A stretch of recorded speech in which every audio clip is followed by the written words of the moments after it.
Okay.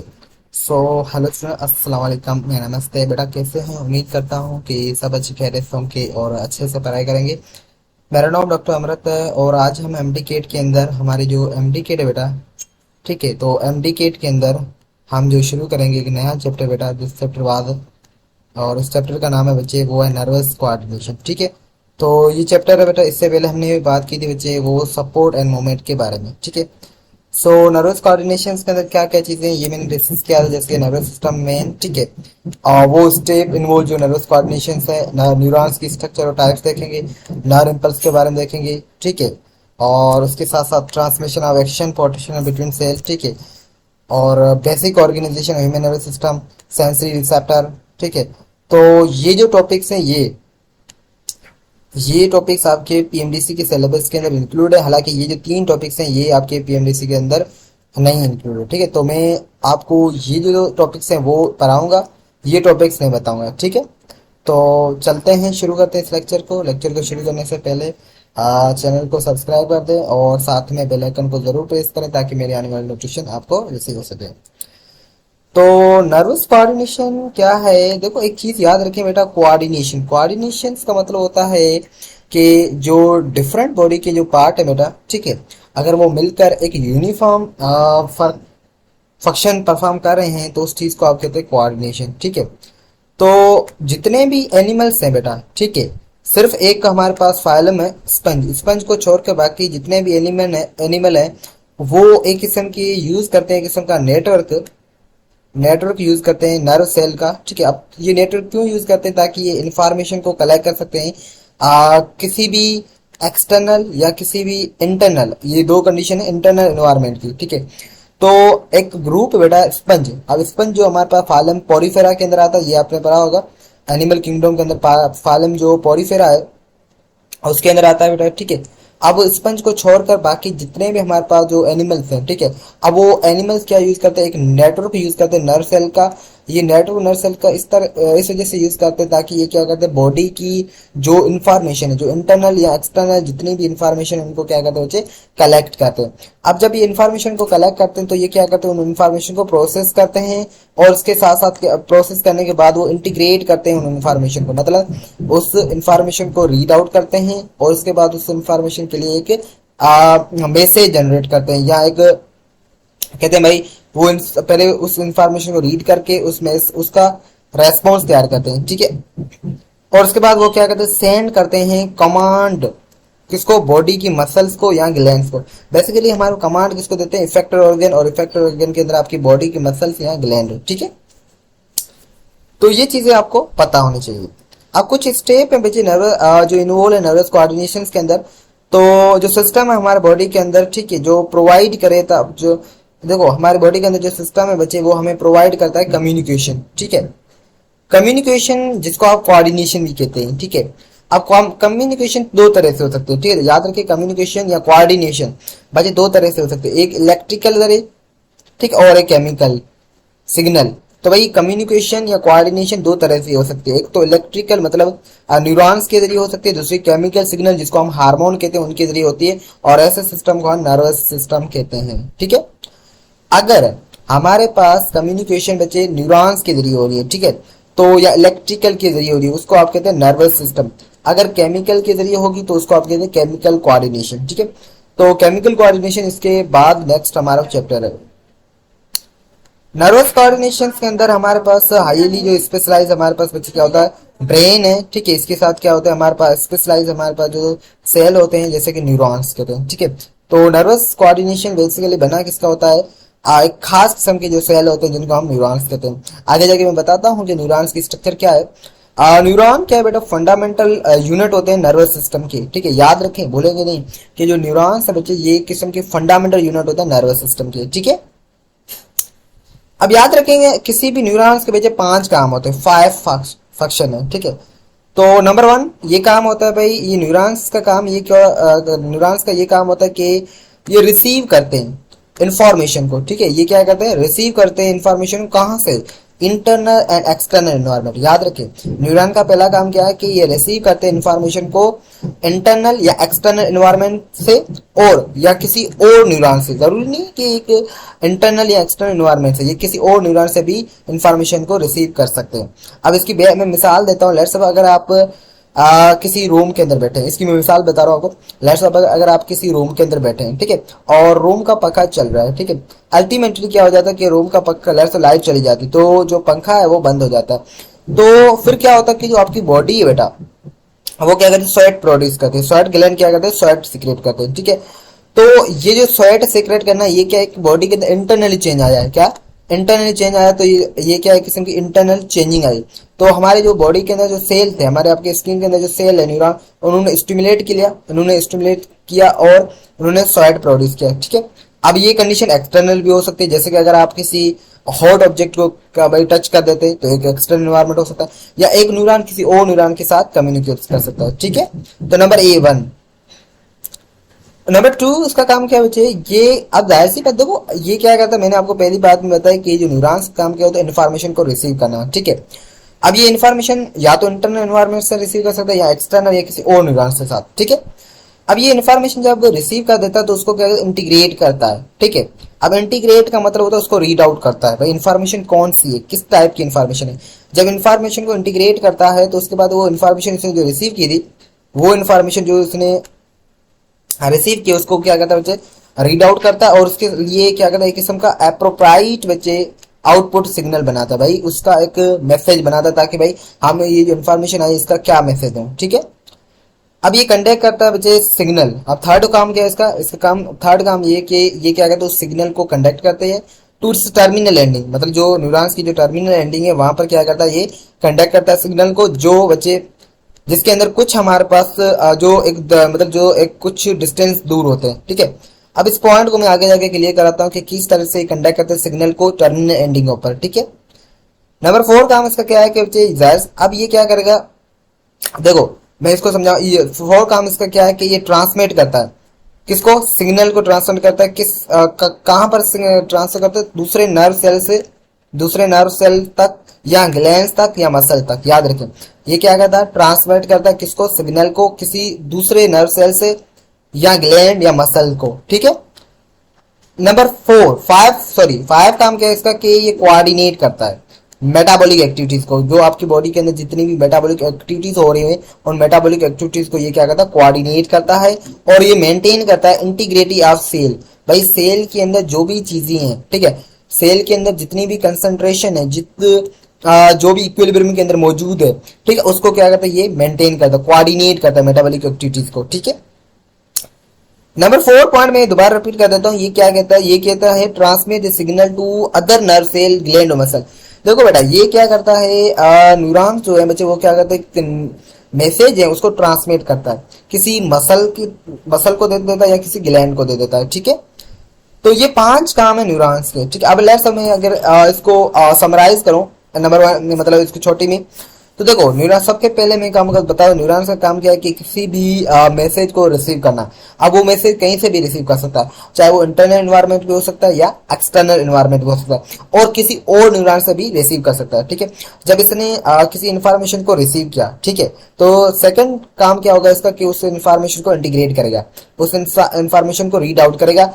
अब information read out करेगा और उसके लिए एक एप्रोप्रिएट सिग्नल जनरेट करेगा कि भाई ये जो इंफॉर्मेशन आई है इसके लिए कोई ना कोई एक आउटपुट बनाया जाए, ठीक है। अब जब नंबर 2 हो जाएगा तो नंबर 3 क्या होगा कि भाई जब आउटपुट बन जाएगा तो उसको कंडक्ट किया जाएगा, उसको भेजा जाएगा उस जगह पे, उसको भेजा जाएगा मैसेज को जहां पर उसकी नीड है, ठीक है। नंबर 3 हो गया। नंबर 4 क्या है, नंबर 4 ये कि ये मैसेज कहां पर भेजा जाएगा, ये मैसेज या ग्लैंड्स को दिया जाएगा या मसल्स को दिया जाएगा। जब ग्लैंड और मसल को मैसेज दिया जाएगा तो जो मेटाबॉलिक एक्टिविटीज है वो क्या होगी, बरकरार होती हैं, ठीक है। मेटाबॉलिक एक्टिविटी क्या होगी, बरकरार रह जाती है, ठीक है। अब इसकी अगर मैं मिसाल देता हूँ, लेट्स सपोज इसकी मैं मिसाल देता हूँ, लेट्स सपोज ये आपके पास हॉट ऑब्जेक्ट है, कोई भी गर्म चीज है, ठीक है। अब इसको जब आप हॉट है बॉडी, ठीक है, this is a hot body. अब इस हॉट बॉडी को आप टच करते हैं, जब आप हॉट बॉडी को टच करते हैं ये किस्म की आपकी स्किन के अंदर, आपकी बॉडी के अंदर, जो आपके हाथ के अंदर क्या है, न्यूरॉन्स है। अब न्यूरॉन्स ने उस मैसेज को कैरी आउट किया, ठीक है। अब ये मैसेज कौन सा था, इंटरनल एनवायरनमेंट से आया, ठीक है।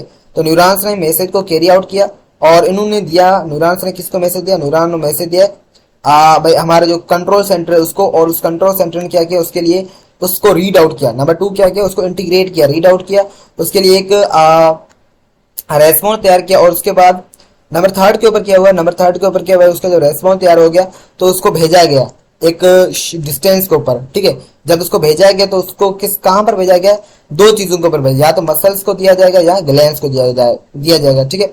जब मसल और ग्लैंड को जब ये रेस्पॉन्स मिलेगा, ठीक है, जब मसल और ग्लैंड को रेस्पॉन्स मिलेगा तो वो क्या करेगा, अपनी एक्टिविटीज को नॉर्मल कर देगा।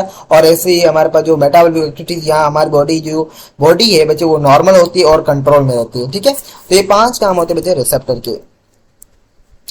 तो ओके, उसके बाद नंबर 5 के, उसके बाद आगे चलते हैं बच्चे, 5 तो नहीं सॉरी, आगे चलते हैं रिसेप्टर। बेटा रिसेप्टर को हम ट्रांसड्यूसर भी कहते हैं। अब ये क्यों कहते हैं, इसका मैं रीजन बताता हूँ। देखो रिसेप्टर का काम क्या होता है बच्चे, डिटेक्शन ऑफ एनर्जी, ठीक है, एनर्जी को डिटेक्ट करना किसी भी स्टिमुलस की, भाई स्टिमुलस की जो एनर्जी है उसको डिटेक्ट करना। सबसे पहले एक चीज याद रखें कि बेटा स्टिमुलस क्या होता है। बेटा याद रखें स्टिमुलस का मतलब होता है चेंज होना, ठीक है। स्टिमुलस वर्ड का मतलब होता है चेंज होना। अब वो चेंज दो तरह से हो सकता है, या तो इंटरनल चेंज हो सकता है या एक्सटर्नल चेंज हो सकता है, ठीक है। तो ट्रांसड्यूसर भाई क्यों कहते हैं रिसेप्टर, ये हमारा कौन सा भाई आज का क्वेश्चन है कि भाई ट्रांसड्यूसर क्यों कहते हैं रिसेप्टर को। तो जो रिसेप्टर है वो क्या करते हैं, किसी भी एनर्जी को डिटेक्ट करते हैं, ठीक है, किसी भी एनर्जी को डिटेक्ट करते हैं। और किसकी एनर्जी बच्चे, स्टिमुलस की एनर्जी होती है उसको, बाकी किसके जरिए, सेंसरी सेल होते हैं, ठीक है। ज्यादातर जो सेंसरी रिसेप्टर होते हैं बच्चे वो स्पेशलाइज जो होते हैं बच्चे वो न्यूरॉन्स होते हैं, या वो एपिथेलियल सेल होते हैं जो हमारी, या तो वो अकेले होते हैं या किसी ग्रुप्स के अंदर मौजूद होते हैं, ठीक है। तो या तो वो अकेले होते हैं, ग्रुप के अंदर होते हैं, एक दूसरे के साथ होते हैं, ठीक है, या अलग अलग भी हो सकते हैं। तो जो हमारे जो सेंसरी ऑर्गन, लाइट साइड हमारे जो सेंसरी ऑर्गन है, ठीक है, जैसे कि आपके पास आई है बेटा, आई क्या है, एक सेंसरी ऑर्गन है। जैसे कि आपका एयर है, ये भी क्या है, किसमें सेंसरी ऑर्गन है। तो जितने भी रिसेप्टर हैं बेटा वो क्या है, ट्रांसड्यूसर है। ट्रांसड्यूसर का मतलब क्या है कि वो स्ट्रक्चर, ट्रांसड्यूसर मतलब होता है कि वो स्ट्रक्चर जो क्या कर बच्चे कन्वर्ट कर दे सिग्नल को एक फॉर्म से दूसरी फॉर्म के अंदर, एक फॉर्म से दूसरी फॉर्म के अंदर एक सिग्नल को कन्वर्ट कर दे, उसको हम कहते हैं ट्रांसड्यूसर, ठीक है। अगर अगर हम एनर्जी की बुनियाद के ऊपर बात करें, अगर हम एनर्जी की बुनियाद के ऊपर बात करें तो ये क्या करते हैं, डिटेक्ट करते हैं, ठीक है। रिसेप्टर का काम क्या होता है, डिटेक्ट करना, ट्रांसड्यूस करना, चेंज कर देना, ठीक है।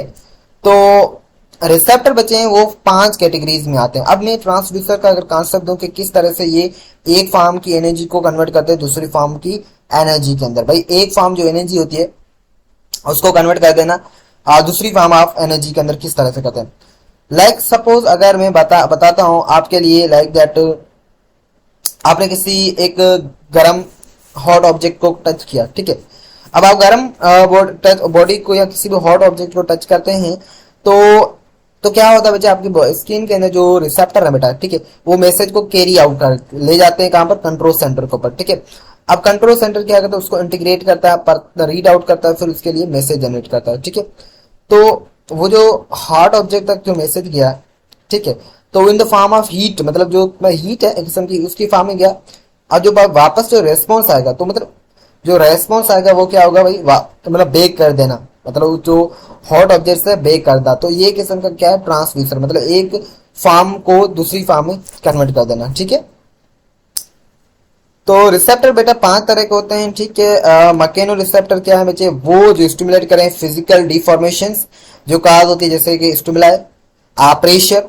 मैकेनो रिसेप्टर क्या करते हैं, फिजिकल डिफॉर्मेशन जो होती है, जैसे कि प्रेशर को डिटेक्ट करते हैं, टच छूना उसको डिटेक्ट करते हैं, स्ट्रेच, ठीक है, या मोशन है उसको डिटेक्ट करना होता है, ठीक है। एंड साउंड ऑल, तो ये जितने भी हमारे पास होते हैं बेटा वो क्या होता है, मैकेनिकल एनर्जी है, ठीक है, जो डिटेक्ट करते हैं, ठीक है बेटा। तो उसके बाद नंबर 2 है बेटा पेन रिसेप्टर। अब पेन रिसेप्टर को नासी रिसेप्टर कहते हैं, ठीक है, नासी रिसेप्टर। तो ये जाहिर सी बात पेन वर्ड से मतलब क्लियर हो रहा है कि ये वो ये क्या करते हैं, स्टिमुलेट करेंगे काज, या ये क्या करेंगे, काज या about to cause tissue damage. भाई अगर कोई भी टिश्यू बच्चे डैमेज हो जाता है, ठीक है, अब जब टिश्यू डैमेज होता है तो वो वहां पर जो रिसेप्टर होते हैं, उन रिसेप्टर का काम क्या होता है, डिटेक्ट करना, उनको कहते हैं नॉसी रिसेप्टर, जो परसीव करते हैं एज अ पेन, ठीक है। ओके, तो वो रिसेप्टर जो ट्रांसमिट करें इम्पल्स को, इम्पल्स जो होते हैं परसीव करते हैं एज अ पेन की तौर, तो उनको हम पेन रिसेप्टर या नॉसी रिसेप्टर कहते हैं, ठीक है। थर्मो रिसेप्टर बच्चे क्या है, थर्मो रिसेप्टर वो रिसेप्टर होते हैं जो रेस्पॉन्ड करते हैं या तो किसी हीट कंडीशन में या कोल्ड में, ठीक है। और उसके साथ साथ ये क्या करते हैं बच्चे, रेगुलेट करते हैं हमारे बॉडी का टेम्परेचर, ठीक है, बॉडी का टेम्परेचर रेगुलेट करते हैं बाय सिग्नलिंग, मैं सिग्नल की तौर पे, भाई क्या करते हैं, सिग्नल की तौर पे हमारे बॉडी का टेम्परेचर रेगुलेट करते हैं। ओके ओके, उसके बाद हमारे पास बचे हमारा कीमो रिसेप्टर। अभी कीमो रिसेप्टर क्या है, वो रिसेप्टर जो ट्रांसमिट करे इंफॉर्मेशन को। कीमो रिसेप्टर से जाहिर सी बात ये क्या करेंगे, सोल्यूट की कंसंट्रेशन होती है बच्चे सॉल्यूशन के अंदर, उसको मेंटेन करना होता है, ठीक है। कीमो रिसेप्टर काम क्या होता है बच्चे, केमिकल्स को रेगुलेट करना, जैसे कि जो केमिकल्स आपकी बॉडी के अंदर है उनको मतलब जो कंसंट्रेशन है उसको रेगुलेट करना होता है, ठीक है। एक खास किस्म की हमारे पास रिसेप्टर होती है जो रेस्पॉन्ड करती है इंडिविजुअल काइंड ऑफ मॉलिक्यूल्स को, ठीक है। अब कुछ कीमो रिसेप्टर के अंदर एक खास किस्म की हमारे पास रिसेप्टर जो क्या कहते हैं, अलग इंडिविजुअल जो काइंड होता है मॉलिक्यूल को, जैसे ऑस्मो रिसेप्टर। अब ऑस्मो रिसेप्टर आप इंसान के ब्रेन के अंदर होता है, ह्यूमन ब्रेन के अंदर एक पार्ट होता है जिसको हम कहते हैं हाइपोथैलेमस, ठीक है। इसका काम क्या होता है, change in total solute concentration. भाई अगर आपकी बॉडी के अंदर ये कोई भी टोटल जो सोल्यूट की कंसंट्रेशन चेंज आना है तो वो कौन रेगुलेट करेगा, ऑस्मो रिसेप्टर करेगा, ठीक है। जैसे अगर ब्लड के अंदर ग्लूकोज की कमी हो रही है या ज्यादा हो रहा है, ठीक, ग्लूकोज कम और ज्यादा हो रहा है, तो ये रिसेप्टर को बताएगा, ऑस्मो रिसेप्टर। जो स्टिमुलेट करेंगे, भाई अगर ब्लड के अंदर ग्लूकोज या पानी की कम है तो वो स्टिमुलेट करेंगे, थ्रस्ट को बढ़ाएंगे ताकि क्या होगा, ऑस्मोलेटरी बढ़ जाएगा, ठीक है। तो कीमो रिसेप्टर जो आपकी नेजल एपिथेलियम में पाया जाता है, जिसको हम ऑल्फैक्टरी रिसेप्टर कहते हैं या स्मेल रिसेप्टर कहते हैं, ठीक है। कीमो रिसेप्टर आपकी जबान के अंदर होते हैं फॉर टेस्ट के लिए। अब इसके लिए हम वर्ड यूज करते हैं गैस्ट्रेटरी रिसेप्टर, ठीक है। फोटो रिसेप्टर बच्चे जो वो रिसेप्टर होते हैं जिसका काम होता है लाइट स्टिमुलाई को, लाइट को डिटेक्ट करना। जो आपकी आंखों के अंदर दो तरह के सेल होता है, रोड और कॉन, ठीक है। रोड बेटा जो काम होता है ब्राइट लाइट के अंदर, ठीक है, और ये हमारे पास डार्क और डिफरेंट किस्म के कलर की लाइट के अंदर काम देती है, ठीक है। तो जितना भी सेंसरी जो इनपुट है बच्चे जो रिसेप्टर के वो रिसीव होते हैं बाद एक किस्म का सिस्टम होता है जिसको हम सेंट्रल नर्वस सिस्टम कहते हैं, ठीक है। ये क्या करता है, ये जो कलेक्टेड इन्फॉर्मेशन है उसको फर्दर प्रोसीड करता है और एनालाइज करता है, और उसके लिए एक अप्रोप्रिएट जो बेटा रेस्पॉन्स है वो तैयार करता है। किसी खास किस्म के स्पेशल किस्म के न्यूरॉन्स होते हैं जिसको इंटरन्यूरॉन्स कहते हैं, ठीक है। ये आगे जाके मैं बताता हूँ इनका काम क्या होता है। ओके, इफेक्टर बेटा मैंने आपको बताया था कि इफेक्टर किसे कहते हैं। इफेक्टर जनरली हमारे पास मसल्स होते हैं या ग्लैंड्स होते हैं, ठीक है। इफेक्टर बेटा प्रोड्यूस करते हैं किसी रेस्पॉन्स को टू स्टिमुलस, ठीक है। भाई अगर आपके पास कोई स्टिमुलस है, ठीक है, अब उस स्टिमुलस का जो रेस्पॉन्स है वो कहां पर प्रोड्यूस होता है, मसल्स के ऊपर या ग्लैंड्स के ऊपर, उसको हम इफेक्टर कहते हैं। इफेक्टर बच्चे वो रिसीव करते हैं कमांड को, ठीक है। कहां से कमांड को रिसीव करते हैं बच्चे, सेंट्रल नर्वस सिस्टम से, और प्रोड्यूस करते हैं किस्म का रेस्पॉन्स, ठीक है। अब किस तरह से बच्चे भाई ये जो हमारे पास पाथवे होता है, तो एक पाथवे है बच्चे मैसेज का जो ट्रांसमिट किया जाता है to the central nervous system की तौर, ठीक है। सो सेंट्रल नर्वस सिस्टम जो बना होता है दो चीजों का बच्चे याद रखें, सेंट्रल नर्वस सिस्टम दो चीजों का बना होता है, एक ब्रेन का बना होता है, दूसरा स्पाइनल कॉर्ड का बना होता है, ठीक है। अब ये रिसीव करते हैं सिग्नल को और रिएक्ट करते हैं अपने जो डिजाइनेटिक जो पर्टिकुलर जो असाइन जो हमारे असाइन जो न्यूरॉन होते हैं कुछ इफेक्टर ऑर्गन के ऊपर, ठीक है। लेट्स सपोज ये आपके पास सेंसरी रिसेप्टर है, ठीक है, देखने वाला, ये आपके पास बेटा सेंसरी रिसेप्टर है, ठीक है। अब लेट्स सपोज सेंसरी रिसेप्टर ने बच्चे क्या किया, कुछ चीज देखी, लेट्स आपने कोई किसी को देखा, ठीक है। अब जब आपने किसी को देखा तो सेंसरी रिसेप्टर थे आपकी स्किन के अंदर, तो उन्होंने क्या किया, सेंसरी इनपुट भेजा। अब ये सेंसरी इनपुट कहाँ पर जाएगा, ब्रेन के ऊपर, ये हमारे पास सेंट्रल नर्वस सिस्टम है उसके पास जाएगा, और उसके एक पार्ट होता है ब्रेन। अब ब्रेन को बजाएगा तो ब्रेन क्या करेगा, इसको इंटीग्रेशन करेगा, इंटीग्रेशन मतलब उसको रीड आउट करेगा। जब इंटीग्रेशन करेगा तो उसके लिए फिर क्या करेगा, ये कमांड बनाएगा, ठीक है। क्या बनाएगा बेटा, कमांड बनाएगा। अब जो कमांड बना तो ये किसके जरिए देगा बच्चे, मोटर आउटपुट होगा, ठीक है। सेंसरी वर्ड यूज करूंगा, सेंसरी का मतलब ले जानना, ठीक है, मोटर का मतलब ले आना, ठीक है, न्यूरो आउटपुट को। और ये किसको देगा बच्चे, ये देगा हमारी मसल को, देखो ये इसने आपकी मसल को दिया, ठीक है, और आपकी मसल का एक किस्म की इफेक्ट है, ठीक है। जैसा अगर आपने एक शेयर को देखा, आपने जैसा किसी डॉग को देखा, ठीक है, और आपने देखा कि डॉग को देखा तो ये सेंसरी इनपुट आपकी मसल लेके इंटीग्रेशन किया, उसके बाद मोटर आउटपुट हुआ और आपकी मसल को दिया और आपकी मसल इफेक्टर दी और आप भागना शुरू हो गए, ठीक है। तो ये चीजें जो आपके पास सेंसरी इनपुट और मोटर आउटपुट बेटा, ये आती है आपके पेरिफेरल नर्वस सिस्टम के अंदर आती है, ठीक है। और जो ब्रेन और स्पाइनल कॉर्ड बचे आपके सेंट्रल नर्वस सिस्टम के अंदर आता है, ठीक है।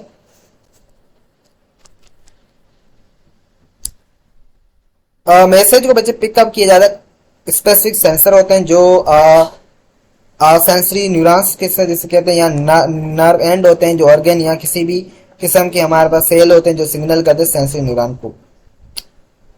बेटा नर्व जो इम्पल्स होती है ये क्या पर जाती है, ये जो नर्व इम्पल्स है बच्चे, ये जाती है ब्रेन के ऊपर या सेल्स स्पाइनल कॉर्ड के ऊपर, जो स्टार्ट की जाती है बाय द सेंसरी न्यूरॉन, ठीक है। जो सेंसर होते हैं बच्चे हमारे आंखों के अंदर सेंसर लगे होते हैं, ठीक है, आंखों के अंदर होते हैं, एयर्स के अंदर होते हैं, मसल्स के अंदर होते हैं, क्या हुआ है इस मैटर को, एयर मसल्स स्किन, ठीक है, और बॉडी के डिफरेंट कंपोनेंट है वहां पर हमारे सेंसर लगे होते हैं। और ये क्या कहते हैं, भेजते हैं मैसेज, जो कहां पर देते हैं, स्पाइनल कॉर्ड को देते हैं, ब्रेन को देते हैं, किसके जरिए, सेंसरी न्यूरॉन्स के जरिए, ठीक है। क्या हुआ इसको, ओके, तो सेंसरी न्यूरॉन के जरिए देते हैं। सो इफेक्टर जो ऑर्गन है बच्चे वो रिसीव करते हैं मैसेज को ब्रेन और स्पाइनल कॉर्ड से, किसके जरिए, मोटर न्यूरॉन के जरिए, ठीक है।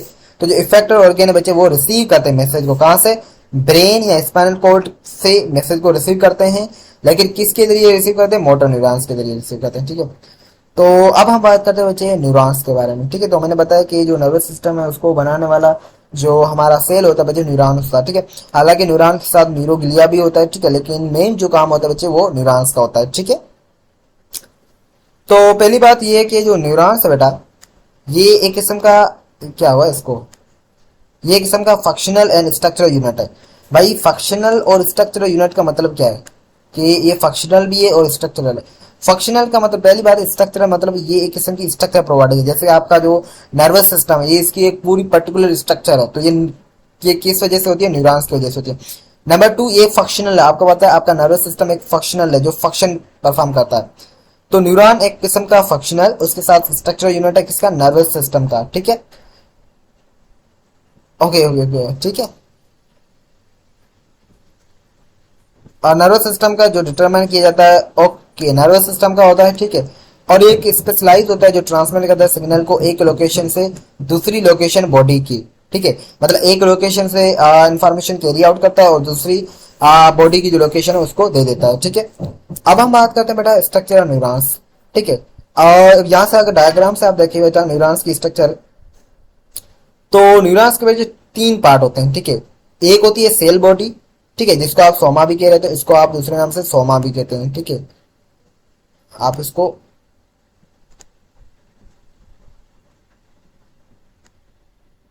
ठीक है, तो इसको आप सोमा भी कह रहे थे। ये जो बॉडी है ये क्या वजह है इसकी, ये क्या कह रहे हैं, ये मार्कर क्या कह रहा है आज, ठीक है। तो ये इसकी भी बच्चे सेल बॉडी है जिसको आप सोमा कहते हैं, ठीक है। और बीच में इसका ये क्या बेटा न्यूक्लियस है, ठीक है, आप देख रहे हैं ये इसका न्यूक्लियस है, ठीक है। और इसके अंदर भी कुछ ऑर्गेनल होते हैं जैसे कि रफ एंडोप्लाज्म रेटिकुलम भी है, क्या हुआ है इसको मार्कर को, तो ये रफ एंडोप्लाज्म रेटिकुलम भी पाया जाता है, ठीक है। और इसके साथ साथ इसके बाद कुछ नीजल ग्रेन्यूल भी होते हैं, ठीक है, राइबोसोम्स के।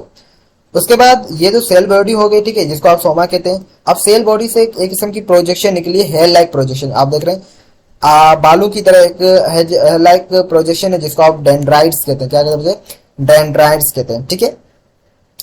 उसके बाद आप देख रहे हैं ये देखो साइटोप्लाज्म है, ठीक है। और उसके बाद ये एक किस्म की लॉन्ग किस्म की फाइबर देख रहे हैं, ठीक है, जिसको आप एक्सॉन कह रहे होते हैं। ये क्या आपके पास बच्चे एक्सॉन है, इस तरह से जो लॉन्ग हेयर लाइक स्ट्रक्चर जो है उसको आप एक्सॉन कह रहे होते हैं, ठीक है। और ये जो होते हैं एक्सॉन के टर्मिनल होते हैं, ठीक है, एक्सॉन के टर्मिनल होते हैं। अब ये तो एक्सॉन हुई बेटा, ठीक है। और ये जो पोर्शन है जहां पर ये एक्सॉन शुरू होता है उसको हम एक्सॉन हेलॉक कहते हैं, ठीक है, एक्सॉन हेलॉक, ठीक है। अब इंपल्स का डायरेक्शन इस तरह से, ठीक है, ये जो एक्सॉन को बनाने वाले कुछ सेल होते हैं जिसको हम शिवान सेल कहते हैं, ठीक है। और माइलिन शीथ होती है जो गैप के बीच में, उसको हम रॉड ऑफ रणवीर कहते हैं। ठीक है, तो चलो मैं इसको कर दूं। ठीक है बेटा, ओके। तो ये जो माइलिन शीथ है, मैं बताऊंगा कि माइलिन शीथ जो होती है बच्चे गैप के बीच में, और ये जो गैप होता है एक न्यूरॉन, तो ये जो गैप है इस गैप को हम नोड ऑफ रणवीर भी कहते हैं। ठीक है, या न्यूरोफिब्रल नोड भी कहते हैं।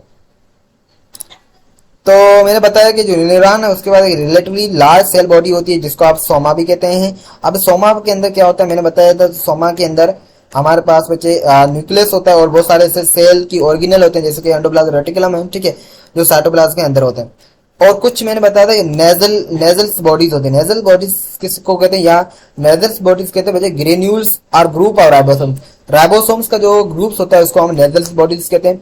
और रफ एंडोप्लाज्म रेटिकुलम भी होता है इसके अंदर। ठीक है, अब रफ एंडोप्लाज्म रेटिकुलम और एंडोप्लाज्म रेटिकुलम राइबोसोम्स का काम क्या होता है बच्चे, प्रोटीन को सिंथेसाइज करना होता है।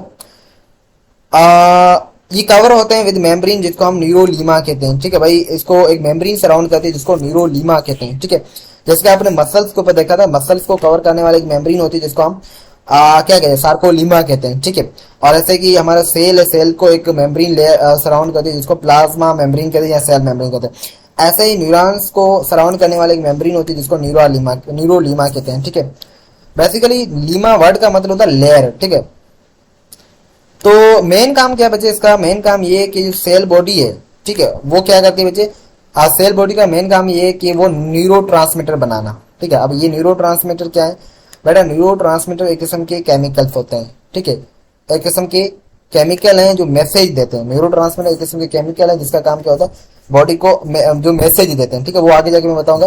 तो न्यूरो ट्रांसमीटर एक किस्म के केमिकल है जिसको स्टोर किया जाता है secretory vesicle end of axon. याद रखें कि भाई न्यूरो ट्रांसमीटर क्या है, एक किस्म के केमिकल है जिसको स्टोर किया जाता है, जो सीक्रेटरी जो वेजिकल होते हैं जो एंड ऑफ एक्सोन के ऊपर पाए जाते हैं। ठीक है, तो मेन काम बच्चे सेल बॉडी का क्या है, अगर आपसे कोई पूछे कि जो मेन काम है बेटा, ओके, तो मेन काम है बच्चे जो हमारे पास सेल सॉरी मेन काम जो होता है बच्चे,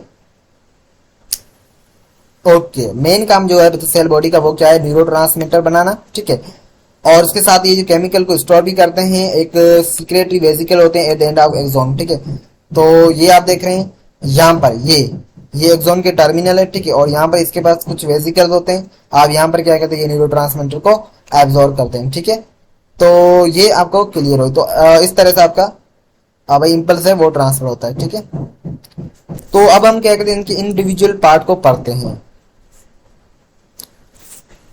डेंड्राइट्स क्या है, ठीक है, ये आपके पास जो बेटा दिखाई दे रहे स्ट्रक्चर के अंदर, ये डेंड्राइट्स हैं आपका। ठीक है, अब डेंड्राइट्स क्या है, डेंड्राइट्स ग्रीक वर्ड है, डेंड्रोन से निकला हुआ। डेंड्रोन एक किस्म का ट्री होता है। ठीक है, डेंड्रोन से एक किस्म का क्या ट्री है, लार्जेस्ट ट्री है। ये ब्रांच टेंड्रस होते हैं जो एक्सटेंड होते हैं outward from the cell body, बस सेल बॉडी से बाहर निकल रहे होते हैं। और ये स्पेशलाइज्ड होते हैं to respond to signal from, इसका काम क्या है बच्चे, ये रेस्पॉन्स करते हैं सिग्नल को फ्रॉम अदर न्यूरॉन से और फ्रॉम द एक्सटर्नल एनवायरनमेंट से। और ये ब्रांच प्रोवाइड करती है एक large surface area to this receive signal. ठीक है, अब इसको मैं समझाता हूँ। डेंड्राइट्स एक किस्म की बच्चे डेंड्रोन से निकला हुआ ग्रीक वर्ड है। इसका काम क्या होता है बच्चे, इसका काम ये होता है कि ये न्यूरॉन्स जो स्टिमुलस सॉरी ये क्या करते हैं, किसी भी रेस्पॉन्स को रिसीव करते हैं। ठीक है, अब रेस्पॉन्स कोई भी आएगा, कोई भी अगर रेस्पॉन्स सॉरी कोई भी अगर स्टिमुलस है, ठीक है, अगर वो आएगा वो इसके जरिए आएगा। ठीक है, तो ये क्या करते हैं, किसी भी स्टिमुलस को रिसीव करते हैं। रिसीव करने का काम ये होता है। ठीक है, इसका तो इनका सरफेस एरिया ज्यादा होता है, तो ये क्या करते हैं, रिसीव ज्यादा करते हैं। जो यहाँ में लिखा कि लार्जेस्ट सरफेस एरिया, तो ये क्या करते हैं, ज्यादा सिग्नल को रिसीव करते हैं। एक्सोन, एक्सोन ग्रीक वर्ड से मतलब है, ग्रीक का एक्सोन का मतलब एक्सिस। ठीक है, एक लॉन्ग फाइबर है। ठीक है, जो एक्सटेंड होता है outward from the cell body से बाहर निकल रहा होता है। और ये क्या करते हैं बच्चे, न्यूरॉन्स को longest cell in the body बनाता है। तो आपसे पूछा जाता है कि वो कौन सा पार्ट है न्यूरॉन्स का जो न्यूरॉन्स को longest cell in the body, आपसे जो बॉडी के अंदर जो सबसे लार्जेस्ट या लॉन्गेस्ट जो सेल है हमारे पास वो न्यूरॉन्स होता है। ठीक है, अब न्यूरॉन्स को कौन लॉन्गेस्ट बनाता है बच्चे, वो हमारे पास बनाता है बच्चे एक्सोन है। एक्सोन क्या करता है, न्यूरॉन्स को लॉन्गेस्ट जो सेल बनाता है बॉडी के अंदर। ठीक है, जो साइटोप्लाज्म है बच्चे एक्सोन का, उसको हम एक्सोप्लाज्म कहते हैं, ठीक है। उसको कवर किया जाता है मेम्ब्रेन होती है जिसको एक्सोलीमा कहते हैं, ठीक है। वही बातें जो न्यूरोलीमा है वही एक्सोलीमा है। एक्सोन बेसिकली एक्सोन का प्राइमरी जो काम क्या है, ये कैरी करता है इलेक्ट्रिकल सिग्नल को, ठीक है। इलेक्ट्रिकल सिग्नल को कैरी करता है कहाँ से, सेल बॉडी से, और जो न्यूरॉन की एंडिंग होते हैं बच्चे, मैं बताता हूँ न्यूरॉन की जो एंडिंग होते हैं, और उसके बाद ट्रांसमिट करता है दूसरे न्यूरॉन इफेक्टर को। अब इसके आप देखो, तो ये आपके पास बच्चे जो स्ट्रक्चर है इसको आप एक्सोन कहते हैं। पहले मैं इसको इरेज कर देता हूँ ताकि आपको ठीक से समझ में आए। ओके बेटा, तो ये जो स्ट्रक्चर है बेटा ये आपके पास है। तो ये जो स्ट्रक्चर यहाँ से एक्सटेंड हो रही है बच्चे, ये आपके पास न्यूरॉन है, ठीक है। सॉरी, ये आपके पास क्या एक्सोन है। अब एक्सोन के ऊपर बच्चे क्या होती है, मेम्ब्रेन होती है। जैसे कि हमारे सेल के ऊपर ये जो न्यूक्लियस यहाँ पे इसके ऊपर मेम्ब्रेन थी सेल के सोमा के ऊपर, जिसको हमने न्यूरोलीमा कहा था। तो एक्सोन के ऊपर जो मेम्ब्रेन होती है उसको हम एक्सोलीमा कहते हैं, ठीक है। अब इसका मेन काम क्या होता है, मेन काम ये होता है कि ये क्या करते हैं, सोमा से या सेल बॉडी से मैसेज को रिसीव करता है। अब मैसेज को रिसीव करने से बाद ये क्या करता है, मैसेज को ट्रांसमिट करता है। मैसेज को क्या करता है बच्चे, ट्रांसमिट करता है। देखो ये इंपल्स का डायरेक्शन इस तरह से इंपल्स को ट्रांसमिट करता है। कहां पर करता है, एक्सोन के टर्मिनल के ऊपर, ठीक है। एक्सोन के टर्मिनल के ऊपर मतलब ये देता है, और ये क्या कहते हैं यहाँ से और दूसरा न्यूरॉन निकलता है इस तरह से, ठीक है। तो ये क्या कहते हैं, एक्सोन के टर्मिनल के ऊपर देता है, और ये क्या कहते हैं दूसरे न्यूरॉन को ट्रांसमिट कर देता है इस तरह से, ठीक है। तो ये चीजें आपको बात समझ में आनी चाहिए, ठीक है।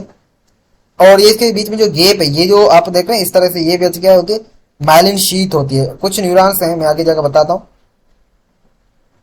ओके। कुछ आगे जाके मैं आपको इसको बताता हूँ, ठीक है बेटा। तो ये एक्सोन हो गया, और हमारे पास कुछ सेल है बेटा जिसको हम कहते हैं न्यूरोगिलिया, जिसको हम गिलिल सेल भी कहते हैं। स्ट्रक्चरली और फंक्शनली अगर देखा जाए तो न्यूरॉन्स को सपोर्ट करने वाले कुछ सपोर्टिंग सेल होते हैं भाई। स्ट्रक्चरली और फंक्शनली देखा जाए तो न्यूरॉन्स को सपोर्ट करने वाले कुछ सपोर्टिंग सेल होते हैं, जिनको हम न्यूरोग्लिया या गिलिल सेल कहते हैं, ठीक है। जिनको हम कलेक्टिवली क्या कहते हैं, न्यूरोग्लिया कहते हैं, ठीक है। इनका काम क्या होता है, इनका काम होता है, इनका बहुत सारे वैरायटी ऑफ फंक्शन होता है, बहुत सारे काम होते हैं। लेट्स सब अगर इनमें से कुछ बात करते हैं, जैसे कि ये क्या करते हैं बच्चे, न्यूरॉन्स को न्यूट्रिएंट्स देते हैं, न्यूरॉन्स को खुराक देते हैं, ठीक है। उसके साथ साथ ये क्या करते हैं, न्यूरॉन्स के अंदर जो वेस्ट बनेगा, जाहिर सी बात डाइजेशन होगी तो उसके जरिए जो वेस्ट बनेगा उस वेस्ट को क्या करते हैं बच्चे, ये निकालते हैं, ठीक है।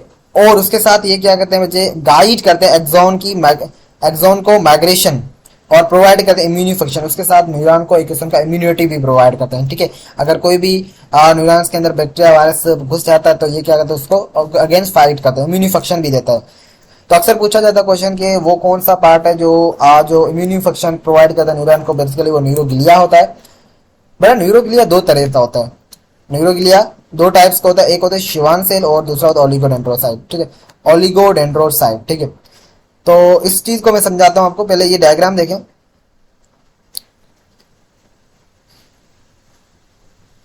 तो देखो दो तरह के न्यूरॉन होते हैं, एक होते हैं माइलेंटेड न्यूरॉन होते हैं, एक होते हैं अनमाइलेंटेड न्यूरॉन।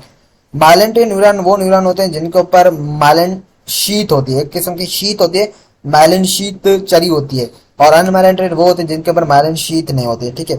तो आप इस डायग्राम देख सकते हैं, ये हमारे पास एक न्यूरॉन है, दूसरा न्यूरॉन है, ठीक है। अब इस न्यूरॉन के ऊपर देखते हैं, ये इसकी माइलिन शीत है, ये देखो इसके ऊपर क्या है, माइलिन शीत है। जब माइलिन शीत ये जो पोर्शन है, ये बीच में जो पोर्शन है इसको नोडा रेनवीर कहते हैं, ये जो पोर्शन है उसको कहते हैं नोडा रेनवीर कहते हैं। तो इम्पल्स की जो टर्मिनेशन वो क्या है, इम्पल्स जंप करता है। इम्पल्स क्या कहते हैं बच्चे, इस तरह से जंप करता है, इस तरह से जो मैसेज है वो क्या कहते हैं, जंप करता है। ये एक्शन पोटेंशियल है, ये आगे जाके मैं बताता हूँ। ये अनमाइलेंटेड न्यूरॉन है जिसके अंदर भाई हमारे पास माइलिन शीट नहीं और इम्पल्स डायरेक्टली ट्रांसमिटेड होता है। तो मैंने बताया था कि जो हमारे पास ग्लियल सेल या जिसको हम ग्लियल सेल को आप न्यूरोग्लिया भी कहते हैं, इसके दो टाइप्स होते हैं, एक शिवान सेल होते हैं और इसके अंदर और दूसरा ओलिगोडेंड्रोसाइट। बेटा शिवान सेल शिवान सेल क्या करते हैं, प्रोड्यूस करते हैं माइलिन को, ठीक है। कहां पर, पेरिफेरल नर्वस सिस्टम के अंदर। तो पेरिफेरल नर्वस सिस्टम के अंदर जो माइलिन प्रोड्यूस करने वाले सेल होते हैं वो शिवान सेल होते हैं। तो शिवान सेल प्रोड्यूस करते हैं माइलिन। माइलिन एक किस्म की मैंने बताया शीट होती है, ठीक है, कवरिंग होती है। तो जो माइलिन शीट बचे पेरिफेरल नर्वस सिस्टम में कौन प्रोड्यूस करता है, शिवान सेल प्रोड्यूस करते हैं। जबकि ओलिगोडेंड्रोसाइट वो क्या करते हैं, माइलिन को प्रोड्यूस करते हैं सेंट्रल नर्वस सिस्टम के अंदर, ठीक है। तो सेंट्रल नर्वस सिस्टम के अंदर जो माइलिन प्रोड्यूस करवाने वाले सेल जो होते हैं वो ओलिगोडेंड्रोसाइट होते हैं। और ये एमडीकेट में या एमसीक्यूज में पूछते रहते हैं, ठीक है। प्रीवियसली एमडीकेट में पूछा गया था कि वो कौन से सेल हैं जो सेंट्रल नर्वस सिस्टम के अंदर माइलिन शीथ प्रोड्यूस करवाते हैं, वो शिवान सेल होते हैं या ओलिगोडेंड्रोसाइट। तो उसका जो करेक्ट ऑप्शन होता है वो ओलिगोडेंड्रोसाइट। तो ओलिगोडेंड्रोसाइट वो हमारे पास न्यूरोग्लिया हैं या गिलील सेल हैं जो प्रोड्यूस करते हैं माइलिन को सेंट्रल नर्वस सिस्टम के अंदर, ठीक है। माइलिन मतलब माइलिन शीथ का मतलब होता है जो उसके ऊपर एक किस्म के हमारे पास वो न्यूरॉन जिनके ऊपर कपड़े हो, ठीक है, वो न्यूरॉन जिनको कपड़े हो तो वो हमारे माइलेंटेड होते हैं, और जिनको कपड़े नहीं हो, कपड़े उसके पास नहीं पहने हो तो वो अनमाइलेंटेड होते हैं, ठीक है। तो एक्सोन जो माइलिन शीथ होते हैं भाई, वो एक्सोन जिनके ऊपर माइलिन शीथ होती है, कपड़े पहने होते हैं, तो उनको हम माइलेंटेड फाइबर कहते हैं, ठीक है। और वो जो अनमाइलेंटेड फाइबर होते हैं जिनके ऊपर कपड़े नहीं होते हैं, तो अ नॉन, देखो ये याद रखिए, अ नॉन माइलेंटेड पार्ट मतलब वो पार्ट एक्सोन का जहां पर उसने कपड़े नहीं पहने हैं दो शिवान सेल के दरमियान में, बिटवीन टू शिवान सेल, उसको हम नोड ऑफ रेनवीर कहते हैं या न्यूरोफिब्रल नोड कहते हैं। तो न्यूरोफिब्रल नोड या नोड ऑफ रेनवीर किसे कहते हैं कि non myelinated part of neurons के वो sorry non myelinated part of axon के वो एक्सोन का पार्ट जहां पर उन्होंने कपड़े नहीं पहने हुए हैं दो शिवान सेल के दरमियान में, ठीक है। तो उसको पार्ट को कहते हैं नोड ऑफ रेनवीर कहते हैं या न्यूरोफिब्रल नोड कहते हैं। जैसे कि अगर मैं इसको आप देखा डायग्राम में, इस डायग्राम में देखें आपको इस डायग्राम में नोड ऑफ, तो आप देख रहे हैं ये चीज जो आपके पास है ये, तो ये एक शिवान सेल आपका बेटा, ठीक है, ये दूसरा शिवान सेल है, ठीक है, ये शिवान सेल है। अब दो शिवान सेल के दरमियान में ये जो पार्ट है, यहाँ पर इन्होंने तो माइलिन शीथ है, लेकिन इस पार्ट के ऊपर ये माइलिन शीथ नहीं है, तो इसको कहते हैं न्यूरोफिब्रल नोड कहते हैं या दूसरा इसका नाम होता है नोड ऑफ रेनवीर भी कहते हैं, ठीक है। तो ये याद रखें, तो ये हमारे पास शिवान सेल होते हैं, इसको हम शिवान सेल कहते हैं। तो नॉन वालेंटेड पार्ट एक्सोन का जो दो शिवान सेल के दरमियान में हो उसको नोड ऑफ रेनवीर या न्यूरोफिब्रल नोड कहते हैं। न्यूरॉन्स कितने तरह के होते हैं? फंक्शन की तौर पे देखा जाए न्यूरॉन के तीन किस्म होते हैं। एक सेंसरी न्यूरॉन जिसको एफरेंट न्यूरॉन बोलते हैं, एक मोटर न्यूरॉन जिसको इफरेंट न्यूरॉन बोलते हैं, ठीक है, और एक आपके पास इंटर न्यूरॉन होता है, ठीक है, जिसको एसोसिएशन न्यूरॉन कहते हैं, ठीक है। तो इसके अल्टीमेटली नाम है वो भी याद रखें हम। सेंसरी न्यूरॉन बहुत आसान है भाई, वो न्यूरॉन जो क्या करता है, ये वो न्यूरॉन्स होते हैं जो बच्चे हमारे सेंसरी ऑर्गन के अंदर होते हैं। जैसे कि सेंसरी ऑर्गन आपकी आंखें हैं, आपका नाक है बेटा, ठीक है, आपका स्किन है, आपकी जबान है, आपके एयर है, ठीक, कान है, उस वहां पर हमारे पास ये पाए जाते हैं। और ये नर्व सेल जो होते हैं बच्चे वो ट्रिगर करते हैं किसको, किसी भी केमिकल और फिजिकल इनपुट को। भाई अगर इन्वायरमेंट में कोई भी केमिकल या फिजिकल इनपुट आता है, कोई भी चेंजिंग आती है, ठीक है, सपोज करते हैं जैसे कि साउंड, आवाज, ठीक है, या कोई हीट है या रोशनी है, लाइट है, ठीक है, तो सेंसरी न्यूरॉन का काम क्या होता है, ये फैसिलिटेट करते हैं मूवमेंट को, सेंसरी इंपल्स की from receptor to the central nervous system. ये अगर हम सिंपल भाषा में बताऊं कि सेंसरी न्यूरॉन्स का काम होता है, ये क्या करते हैं बच्चे, इंफॉर्मेशन को कैरी आउट करते हैं, लेके जाते हैं कहां पर बच्चे, ब्रेन तक या सेंट्रल नर्वस सिस्टम तक, ठीक है। तो उसको हम कहते हैं सेंसरी न्यूरॉन। वैसे अगर आपने किसी गर्म हॉट ऑब्जेक्ट को टच किया, जब आप हॉट ऑब्जेक्ट को टच करते हैं तो आपके स्किन के अंदर जो रिसेप्टर है, सेंसरी रिसेप्टर, ये जो मैसेज लेके जा रहे हैं ब्रेन तक के, ब्रेन को बता रहे हैं या सेंट्रल नर्वस सिस्टम को बता रहे हैं कि आपने किसी गर्म हॉट ऑब्जेक्ट को टच किया। तो ये जो लेने वाले जो मतलब वो जो के मैसेज को भाई रिसेप्टर से सेंट्रल नर्वस सिस्टम तक ले जाना, वो सेंसरी न्यूरॉन कहते हैं। मोटर न्यूरॉन इसके उलट में होता है, जिसको हम एफरेंट न्यूरॉन कहते हैं। वो न्यूरॉन जो फैसिलिटेट करते हैं, ट्रांसमिशन करते हैं मोटर इंपल्स को सेंट्रल नर्वस सिस्टम से लेकर कहां तक ले जाते हैं, इफेक्टर मतलब जैसे मसल तक ले आना, ठीक है। और ये टाइप न्यूरॉन्स की बहुत इंपॉर्टेंट प्ले करती है कहाँ, किसमें, वॉलंटरी के अंदर और इनवॉलंटरी मूवमेंट ऑफ बॉडी के अंदर, ठीक है। तो ये वॉलंटरी और इनवॉलंटरी बॉडी के पार्ट के अंदर बहुत इंपॉर्टेंट है। हालांकि सेंसरी वॉलंटरी और इनवॉलंटरी में काम नहीं करेगी, ठीक है, जबकि ये वॉलंटरी में काम कर सकती है और इनवॉलंटरी में काम। जैसे कि अगर आपने किसी हॉट ऑब्जेक्ट के ऊपर कंट्रोल किया तो सेंसरी न्यूरॉन ने मैसेज ब्रेन तक भेजा, ब्रेन ने मैसेज दिया, ब्रेन ने बोला कि भाई, ब्रेन देगा किसके जरिए, मोटर न्यूरॉन, और मोटर न्यूरॉन क्या आपकी मसल को देगा, और मसल क्या वॉलंटरी है तो वो काम करेगी, ठीक है। जैसे कि अगर ब्रेन ने मैसेज दिया हार्ट को, ना हार्ट ने मैसेज दिया ब्रेन को बाद सेंसरी रिसेप्टर के जरिए कि भाई दिल को रोक दे, लेकिन दिल ने मैसेज दिया वापस दिया, मोटर न्यूरॉन दिया और इनवॉलंटरी था और उसने मैसेज नहीं मतलब रोका, ठीक है। ये आपके पास बच्चे डेंड्राइट्स हैं, इनका काम क्या होता है बच्चे, मैसेज को रिसीव करना, ठीक है, इस तरह से। और ये आपके पास सेंसरी न्यूरॉन है और ये एफरेंट न्यूरॉन है। अब ये क्या कहते हैं, मैसेज को लेके जाते हैं कहां पर, सेल बॉडी के ऊपर, ये आपके पास सेल बॉडी है, ठीक है। तो ये आपके पास सेल बॉडी है, सेल बॉडी ने इसको प्रोसीड किया, ठीक है, इसको रीड आउट किया। अब सेल बॉडी किसको देगी बच्चे, एक्सॉन को देगी, ठीक है। अब एक्सॉन क्या करेगा, दूसरे जो डेंड्राइट्स हैं, ये आपके पास डेंड्राइट्स है किसी और न्यूरॉन्स के, उसको देगा, ठीक है। जब और उस डेंड्राइट्स को देगा तो यहाँ पर हमारे पास होंगे इंटर न्यूरॉन। सेल बॉडी के अंदर क्या होता है बच्चे, इंटर न्यूरॉन्स होंगे, ये किस्म के एसोसिएट न्यूरॉन होते हैं। ये क्या करेंगे, मैसेज को देंगे दूसरी सेल बॉडी को, एक्सॉन के जरिए काम हो जाएगा दूसरी डेंड्राइट्स के ऊपर। और ये दूसरा हमारे पास इंटर न्यूरॉन है, ये क्या करेगा, ये मोटर न्यूरॉन्स के ऊपर देगा, ठीक है।